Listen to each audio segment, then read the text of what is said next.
Good evening. A to Z channel के सभी शुभचिंतकों एवं दर्शकों को आज मैं आप सबको पॉलिटी का प्रथम वीडियो शुभारंभ करने जा रहा हूं और इसके पहले हमने 5-6 वीडियो हिस्ट्री पे डाल चुके हैं। मानव विकास और उसके चरण, मानव विकास की अवस्था के चरण। आज हम शुरू करते हैं पॉलिटी, क्योंकि आज की जो परीक्षाओं का डिमांड है, चाहे वह बैंक, एसएससी, रेलवे या यूपीएससी या स्टेट लेवल के जितने भी एग्जाम होते हैं, सब में पॉलिटिक्स से बहुत ज़्यादा क्वेश्चन पुटअप किए जा रहे हैं। तो आइए हम शुरुआत करते हैं। पॉलिटी है क्या? राजनीति। राज मतलब स्टेट, नीति मतलब पॉलिसी। जो राज्य और देश की नीति होती है उसी को हम कहेंगे राजनीति। और यह एक विषय के अंतर्गत इस राजनीति विज्ञान के जो जनक कहे जाते हैं वह अरस्तु कहलाते हैं। राजनीति विज्ञान के जनक हैं फादर, वह अरस्तु कहलाते हैं। और हम बात करें इस विषय की चर्चा या परिचर्चा के रूप में, तो यह प्रारंभ में इटली से प्रारंभ हुआ था और वहीं के अरस्तु जी थे। तो आइए हम शुरुआत करते हैं अपने इंडिया के बारे में, क्योंकि सबको पता है कि 1947 के पहले हमारा देश लगभग 1200 वर्षों तक अंग्रेजों से, मुगलों से और अन्य प्रकार के आक्रांताओं से गुलाम था। तो उसके बाद जब हमें आज़ादी मिली, इतने बड़े देश को रन करना, इतने बड़े देश को मैनेज करना बड़ा ही मुश्किल और कठिन काम था, क्योंकि एक परिवार को चलाने के लिए अनेक प्रकार की विसंगतियां और बाधाएं उत्पन्न होती हैं। तो जहां पर 125 करोड़ से अधिक जनसंख्या हो, अगर आज की हम डेट करें तो लगभग 140 करोड़ है, यानी हम चीन से लगभग केवल 2 करोड़ पीछे हैं। चीन की जो प्रेजेंट में पॉपुलेशन है वह 142 करोड़ है और इंडिया की 2021 की जनगणना के अकॉर्डिंग 140 करोड़ है। तो शुरुआत करते हैं अपने टॉपिक की। पहले हम बात करेंगे कॉन्स्टिट्यूशन होता क्या है। कॉन्स्टिट्यूशन यानी संविधान। संविधान कानून की एक किताब है जिसके माध्यम से हमारे हितों की रक्षा होती है, हमारे अधिकारों की रक्षा होती है और हमारे अधिकारों का जो संरक्षक है वह सुप्रीम कोर्ट है। सुप्रीम कोर्ट में हम अनुच्छेद 126 के तहत जा सकते हैं। इसके बाद हम बात करेंगे संविधान सभा पर, यानी कॉन्स्टिट्यूशनल असेंबली पर। संविधान सभा क्या है? क्योंकि जो दुनिया का सबसे बड़ा संविधान है, भारत का संविधान, जिसे बनने में 2 साल 11 माह और 18 दिन का समय लगा, वह एक दिन की बात नहीं मेरे प्यारे साथियों। यह बनाने के लिए बड़ा लंबा संघर्ष करना पड़ा और अनेक देशों से सहयोग भी लिया गया है, जिसमें आयरलैंड से नीति निर्देशक तत्व, अमेरिका के संविधान से राष्ट्रपति का पद और मौलिक कर्तव्य, ऐसे अनेक देशों से अनेक चीज़ें ली गई हैं। रूस के संविधान से मूल कर्तव्य लिया गया है। तो हम बारी बारी से अलग अलग वीडियो में अलग अलग बातों पर विस्तार से अध्ययन करेंगे और इसमें हम संक्षिप्त में सारी बातों पर चर्चा कर लेते हैं। जो संविधान सभा है, इसमें जो सदस्य थे वह तो भारत के हर एक राज्य से थे, लेकिन हैदराबाद रियासत से एक भी सदस्य नहीं थे और 10 लाख जनसंख्या पर एक सदस्य लिया जा रहा था। संविधान सभा की जब पहली बैठक होती है, वर्तमान दिल्ली में होती, जो संसद भवन है आज, यह 9 दिसंबर 1946 को बैठक होती है। और संविधान सभा का अब अध्यक्ष कौन बनाया जाए, क्योंकि अगर एक विद्यालय होता तो एक मुखिया होता है, प्रिंसिपल होता है, जो उस विद्यालय की दशा और दिशा को बदल सकता है। उसके नियम, कुछ कानून होते हैं। वैसे इतने बड़े देश को रन करने के लिए जब संविधान सभा की बैठक होती है तो संविधान सभा का जो अध्यक्ष बनाया जाता है, तो किसे बनाया जाए, तो उस दिन की मीटिंग में तय हुआ कि जो आज की सभा में सबसे बड़े हैं अवस्था में, उम्र में, वह थे सच्चिदानंद सिन्हा और आचार्य कृपलानी के कहे अनुसार उनको बना दिया जाता है। यह बैठक हुई 9 दिसंबर 1946 को।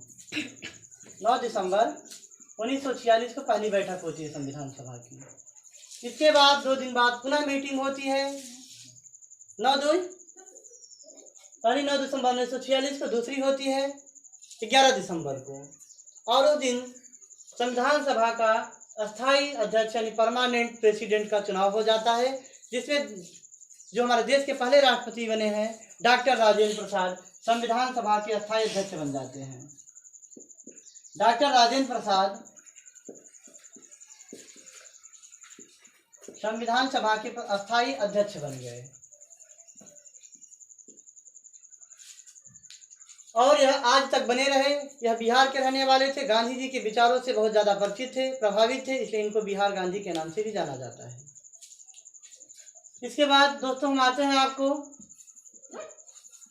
यदि आप नोट्स बना रहे हो तो इस चीज को लिखते भी जाइए और हम बारी बारी से इन चीजों को मिटते जाएंगे।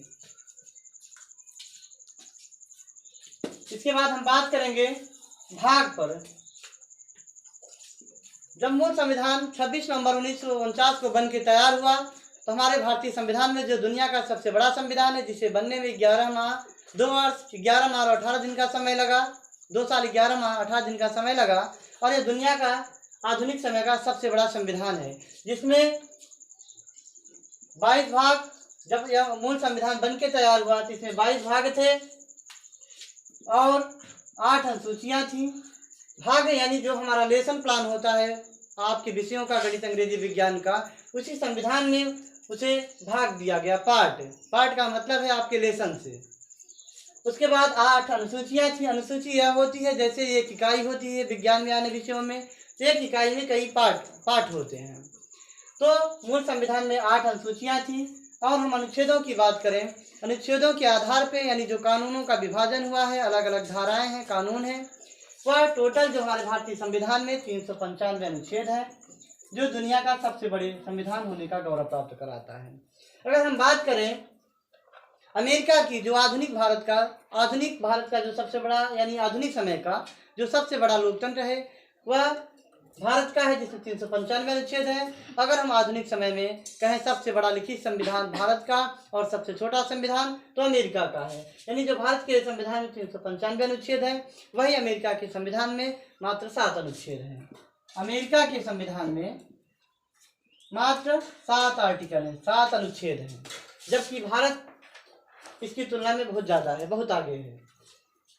अगर हम प्रस्तावना की बात करें, प्रिम्बल की बात करें, तो भारतीय संविधान में मात्र एक प्रस्तावना है, सिंगल, ओनली वन। और प्रस्तावना होती क्या है? प्रस्तावना संविधान की उद्देशिका है। उद्देशिका यानी संविधान जो इतना बड़ा विस्तृत है, दुनिया का सबसे बड़ा संविधान है, इसका उद्देश्य क्या, इसका मिशन क्या है, उस पूरे संविधान के, इतने बड़े संविधान को एक प्रस्तावना में समेटा गया है। इसलिए प्रस्तावना को संविधान की उद्देशिका के साथ साथ आत्मा भी कहा जाता है। और इसे जब पहली बार प्रस्तावना को संविधान की आत्मा कहा गया तो इसे ठाकुर भार्गव दास ने कहा था। ठाकुर भार्गव दास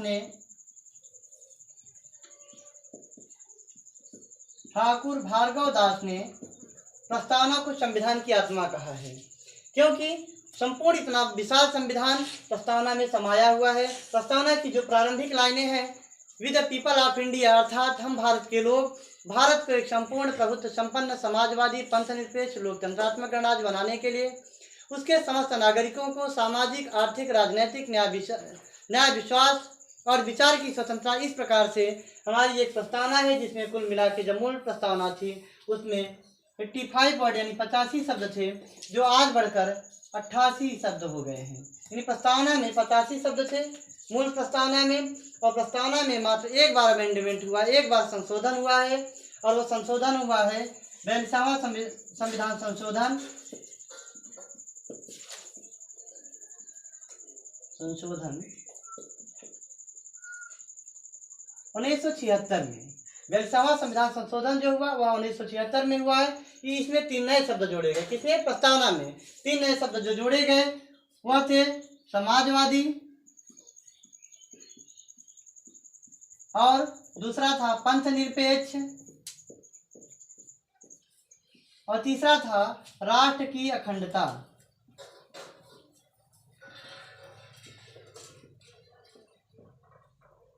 तीन नए शब्दों का समावेश हुआ जब 85 से 88 शब्द हो गए। यह हुआ 42वां संविधान संशोधन सन 1976 में। 3 नए शब्द, समाजवादी यानी हर व्यक्ति कानून की नज़र में, संविधान की नज़र में बराबर होगा। पंथनिरपेक्ष मतलब राज्य या देश का कोई धर्म नहीं होगा, कोई भी व्यक्ति, कोई भी नागरिक किसी भी धर्म को अपना सकता है, उसका प्रचार प्रसार कर सकता है। और राष्ट्र की अखंडता यानी अब भारत का कभी कोई विभाजन नहीं होगा। जिस प्रकार से हम लोगों ने बहुत बार अपने देश का विभाजन होते हुए और सुन भी रहे हैं कि जैसे आज अफगानिस्तान, श्रीलंका, बांग्लादेश, पाकिस्तान या भारत के ही खंड हैं, इससे हमारा देश कमजोर हुआ है। तो अब इस प्रकार की गलती नहीं होगी, इसलिए हम लोगों ने यह विचार किया, हमारे देश के विद्वानों ने, कि अब भारत अखंड रहेगा, इसका कोई खंड नहीं होगा। अगर यही हम बात करें वर्तमान संदर्भ में, वर्तमान संदर्भ में बात करें हम, तो वर्तमान में